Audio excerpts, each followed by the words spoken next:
Жолдош генерал, биринчи маселе муну аябай көп кагаз. Шыңыз Азаматович, өтө көп кагаз. Биздин практикада ушундай болчу. Бир беренеде мындан ары карай бүт текст боюнча деп туруп бир эле статья менен 600, 700, 800 беренеден турган кодекске өзгөртүү киргизишүүбүз. Мыйзамда бүтүндөй текст бойдон Кыргыз Республикасынын өкмөтү деген жерди министрлер кабинети деп койсоңор жарым барак кетмек да. Жарым барак кетмек. А биз очойтуп жарым килограмм колдонуп атабыз. Бул ысырапчылык. Ошону эске алып койсоңор, кийин кирип келатканда бардык нерсенин кажети жок. Бир мыйзамда бир эле сүйлөм өзгөрөт, бүттү. Экинчиси, Шайлоо мырза берген суроого сиз жооп бердиңиз. 4 милициябыз бар, өкүлүбүз бар, ошолор жардам берип атат. Алардын коргоосунан кордоосу көбүрөөк. Алар кыргыз жарандары үчүн кызмат өтөп аткан жок, алар бийлик үчүн кызмат өтөп атат. Алар кыргыз жарандарын тескерисинче шимшилеп барып таап издеп полициянын колуна салып бериш үчүн барышкан алар. Алар кыргыз жарандары жыйын өткөрөбүз десе, ошону өткөртүрбөй коюшка тыюу салуу үчүн барган алар. Алар анча-мынча баягы тийиштүү болуп калган жигиттерге, кыздарга тескерисинче зордук көрсөтүү үчүн барган алар. Ал жердеги өкүлчүлүктүн кылып аткан ишин абдан жакшы билебиз. Биз буюрса көчмө жыйын болгондо Чыңгыз мырза ошол жарандарды дагы чакырабыз. Сиз айтып атасыз, жана диаспоралар менен. Диаспораларды биз билебиз аларды. Алар 25-30 жылдан бери диаспора болуп жүргөндөр бар. Акаев үчүн да, Бакиев үчүн да, Атамбаев үчүн да жанын берген диаспоралар бар. Аларга баары бир. Мен сизге сунушум ушундай. Баягы мыйзам долбоору киргизип атканда ушуну бир эске алып койсоңуз, бүт эле текст боюнча редакция ушундай берилсин дегенди. Бул бир. Экинчиси, муну бир айдын ичинде ошол жерде 4 өкүлүңүздөрдүн соңку бир жылдын ичинде биздин атууларга көрсөткөн конкреттүү көмөктөрү боюнча бир справка берсеңиз. Себеп мен Москвадагы, Россиядагы убактылуу иштеп жүргөндөр менен аябай көп жолугам. 16, 15, 17 жаштагы кыздар отурат. Түрмөдө отурушат. Ошолор бүтүндөй баягы баңгизаттарды таратуучу катарында отурушат. Билбей барып отуруп алып, күйөөсүн бычактап кеткен, күйөөсүн балталап кеткен өтө коркунучтуу кылмышкерлер менен бир камерада отурушат. Бул өтө чоң азапты салып аткан көрүнүш. Ошол 4 өкүлүңүз 4 кызды бошото алган жок ошол жерде. Кандай болуп атат булар? Алар эмне жумуш кылып атат? Бул жака маалымат бериш үчүн гана отурат.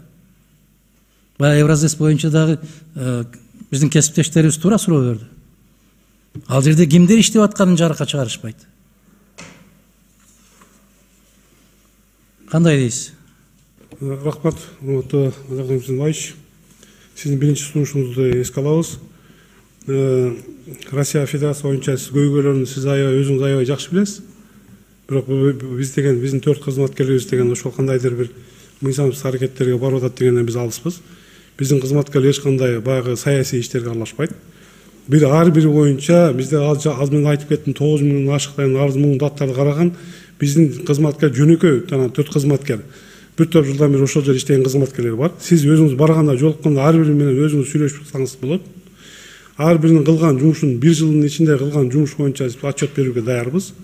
Биздин колунан келишинче кээ бирки убактарда биздин мыйзамдар Россия Федерациясы жүргөндө деген мыйзамда кандайдыр аракеттер барганга жол бербейт. Бирок ар бир жарандын арыз муңун угуп ошого максималдуу жардам бергенге аракет кылышат. Бул кылмыштар боюнча сиз айтып атасыз, кээ бирки биздин жарандар өзүнүн билбестиги менен кылмыш жазасына тартылып отурган жарандар бар. Алар боюнча биз юридикалык жардам берип, юристтер чаап бергенге же болбосо. Ошону айтсаңыз, канча кармалган кызды, жигитти, эрезеге жетерек жигиттерди, кыздарды бошотуп алдыңар?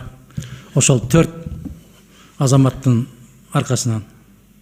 4 азаматтын жардамы менен. Кымсынбаевич, биз өзүбүз деген барып ошону бошотуп жиберүүгө биз анда укугубуз жок, бирок юридикалык жардам берип, же болбосо адвокаттар таап берип, же башка жолдорун жанагындай справкаларын бул жактан деген тийиштүү документтерин алып бергенге биз жардам беребиз. Биз жолдош генерал ошолор менен байланышканыбызды айтат. Россиянын полициялары айтат экен. Бизде маселе жок. Өзүңөрдүн өкүлчүлүгүңөр тарабынан ушундай сунуштама берилди дейт экен. Мындайларда ондогон фактылар бар. Бизде маселе жок дейт экен.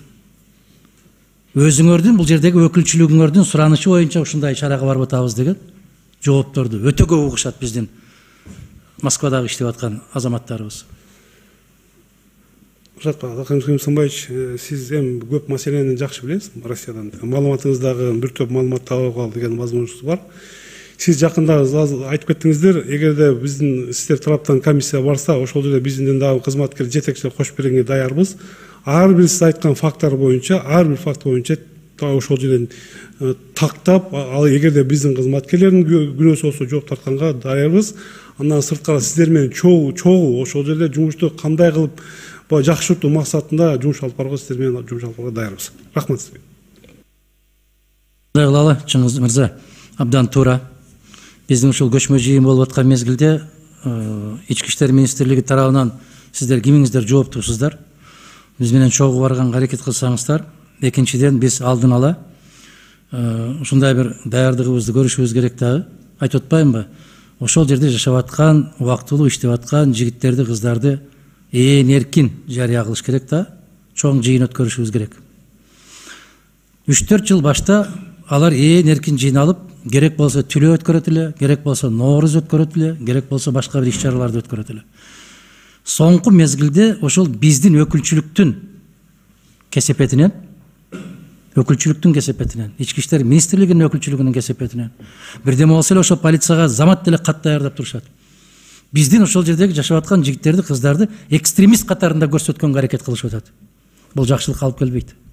Ушуну сиз да эске алсаңыз, жанагы сиз айткан сунушту биз колдошубуз керек дагы, чогуу өткөрөлү ошол көчмө жыйында. Рахмат.